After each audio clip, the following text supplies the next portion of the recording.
جن کو اس نے جمع کر رکھا ہے اور وہ صبح و شام اس کو لکھوائی جاتی ہیں۔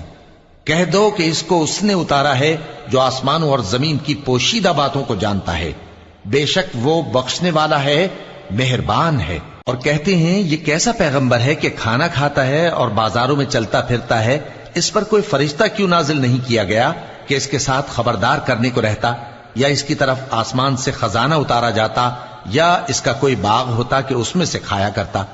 اور ظالم کہتے ہیں کہ تم تو ایک جادو زدہ شخص کی پیروی کرتے ہو۔ اے پیغمبر دیکھو تو یہ تمہارے بارے میں کس کس طرح کی باتیں کرتے ہیں، سو گمراہ ہو گئے اور رستہ نہیں پا سکتے۔